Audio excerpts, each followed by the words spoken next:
Welcome back to the Evolve Mind, Body, Soul podcast. I'm Ellie, your host from Evolve with Ellie, and today we're going to embark on a journey into the mystical realms through tarot, oracle, and angel cards. Now, these are powerful tools and they've been used for centuries to gain insight, wisdom, and guidance from the spiritual realm. So join me as we unravel the secrets of these sacred cards and discover how they can illuminate our path forward. Tarot, oracle, and angel cards are rich with symbolism. Each card contains layers of meaning that speak to our subconscious mind. Tarot cards consist of 78 cards divided into major and minor arcana, and each represents archetypal energies and life experience, and the four aspects of physical, mental, emotional, and spiritual, which you've got the four suits representing the physical, mental, emotional, and spiritual. So I'm tarot cards and oracle cards. On the other hand, they're a little bit different. There's loads of different themes. You can have different things like animal cards. I've got beautiful goddess cards I use. And then your more traditional tarot cards. And I also use the heart tarot. I use a lot of different ones. Some of them I've been using for years. Some of them are quite new. But I love using them because at their core, these cards are tools for connecting with spirit and tapping into higher wisdom. So whether you believe in divine guidance, intuition, or simply the power of your subconscious mind, these cards offer a direct line to the universe's infinite wisdom. By clearing our minds, setting an intention, and inviting divine guidance, we can open ourselves up to receiving these messages and insights that resonate with our soul's journey. Not everything that comes up in a reading will resonate with you. Not everything I say that I channel from spirit will make sense. Some of it, sometimes other messages for other people come in if there's other energies around. I'm not sure if you can hear this, but my little boy is in the shower singing in the shower. He's right next to me.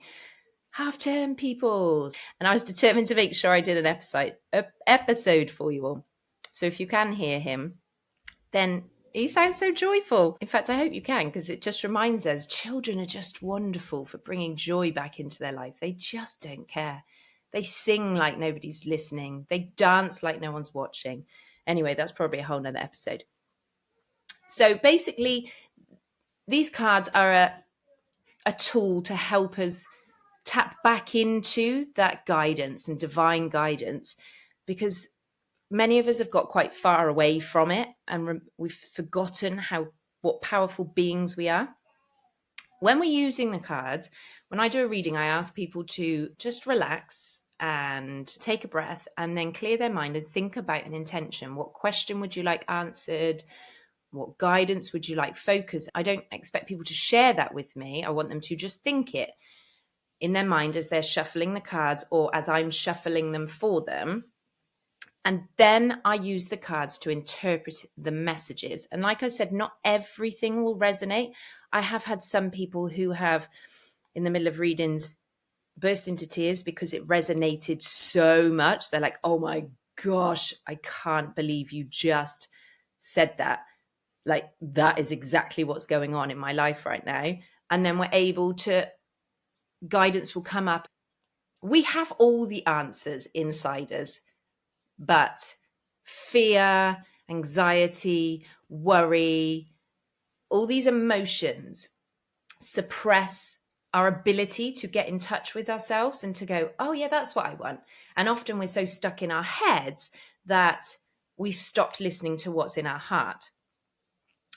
The cards basically speak directly to the heart and your soul and your soul's higher purpose and your higher self and divine guidance, spirit, whatever you call it. And essentially, it's like, I feel they help you to course correct. Using the cards, sometimes when you're overwhelmed and you're not able to listen to yourself and what's in your heart, the cards are a tool to bring you back to yourself, bring you back into your heart and receive messages and insights that help you reconnect with yourself. Remember who you are and that's why I think it's quite emotional. Not everyone cries. Some people I've seen the energy shift in some of the people I've had done readings. So yes, and then that's where I come in, because I interpret the message often, and even sometimes I find it difficult to interpret the cards for myself because my ego and my mind is taking over, and it's saying, oh yes, like, and it's looking for the answer that I want and the outcome that I want. I mean, the cards don't lie, but my interpretation, my ego could. But when I'm reading for other people, there is no ego. My mind, I'm just solely tuning into spirit. And sometimes I've had wonderful experiences where spirit have actually come in and they've given messages. So I didn't use the cards so much. That's more mediumship. And that is a wonderful, I love mediumship because it helps you connect with loved ones. But tarot readers is different because it's using the cards of, so this is the cards that I normally use, which is this, the Psychic Tarot Oracle deck. So this is what I use. And as you can see, there's pictures. This one's actually part of the major arcana. And it seems like a really unusual thing to describe. But as I'm looking at the cards and I'm looking, different colors stand out to me. And the pictures look different. So for everybody I read for, seen it for yourself. It sounds so bizarre, so strange, but this is how I work. So I see the colors come out, the colors representing the orange there is standing out, and it's representing your sacral chakra, which is just below your belly button. I use the cards and I look at them in the different colors, like I said. So the orange representing the sacral chakra, sexuality and creativity. And when that's in flow, life is flowing, energy is flowing. But for every person that this card comes out, it will be, yes, a similar message, but it will be really individual. You can do different spreads, and everybody has different things. So some people will just do 3 cards and they'll say past, present, future. The way I work, I'm just guided what comes out, and I'm guided where to put it in relation to each other, and then I can explain it and I interpret it.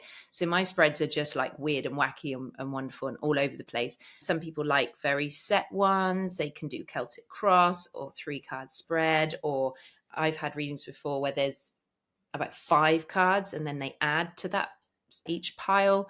But everyone reads differently and there's no right or wrong. If you're interested in reading cards for yourself, just get yourself a pack, whatever you're drawn to, whether it is the animal ones. I mean, the animal ones are beautiful. These are quite simple. You just shuffle them, get your energy on them, and then you just pick one. They give you the message, rabbit, recognize your significance. So they have the message on them. But if you're new to this and you don't know what to do and you want to, find a pack that has got the book in it, and then it tells you. So you don't even need to interpret it. For a long time, I used the book. I would get the cards out and I would read the book and I'd look up each card. Then the messages were always spot on.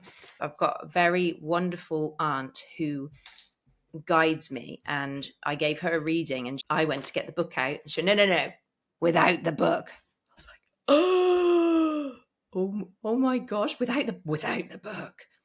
And actually, the more I did that and the more I connected to myself and I connected to spirit, the more the messages just flowed. And now I effortlessly pick up the cards. I use the book for some new packs of cards because I'm just learning how to use those. But the more you use them, the more you will see what I'm talking about. The messages just sort of pop off the card and then you intuitively know. It's like a knowing. Some people have, there's different ways of, you can see, you can hear it, you just feel it, you just know. I just get a knowing and I just share what I feel.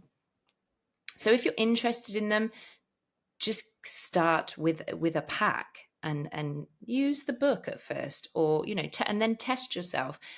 Like, do readings for your friends and loved ones. That's how pretty much all of us got started. So basically, they provide messages. They help us, like I said, tune into our higher self. And ultimately, the power of the cards, the magic is that their ability is to awaken our inner wisdom and our intuition. And as we work with them, we deepen our connection to ourselves and the universe.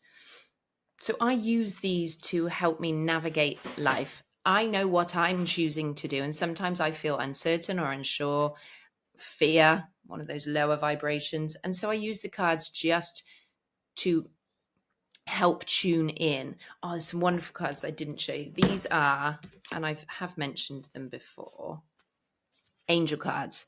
Now, these I love finishing a reading with these because people just choose their whatever color they're drawn to or whichever card they're drawn to, and on the back of it is a message directly from the angels. So I didn't have to interpret those. That's direct from the angels themselves. No one has ever pulled a card and said it's wrong.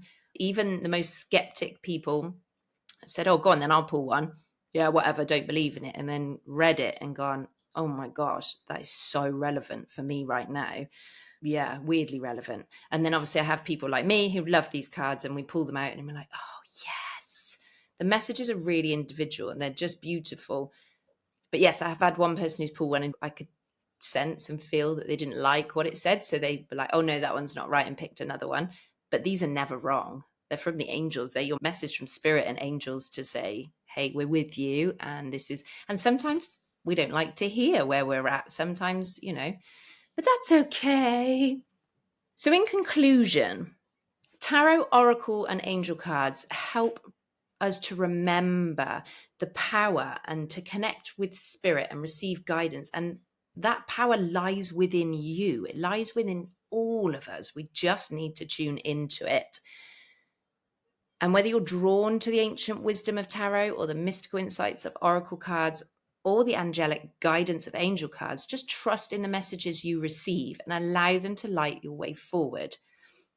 Just trust, have faith. Some people are a bit wary of these. They're scared of them. There's a lot of, I think the word is charlatans. There's a lot of people who pretend that, but there's people in all walks of life doing anything. So some people will say, oh, that's crazy. Like, oh, she's probably just making it up. Yes, there are people doing that. That's why it's so important to tune in and to trust yourself so that you're not being taken advantage of.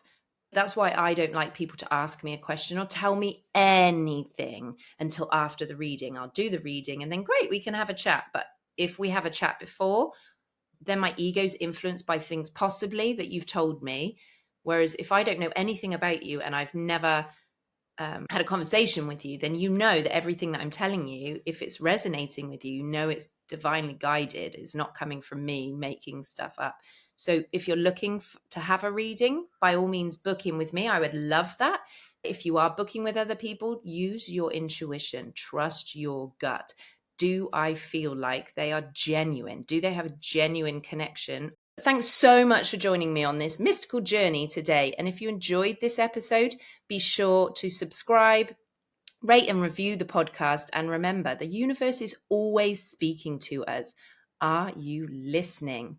Stay tuned for more transformative insights on the Evolve Mind, Body, Soul podcast.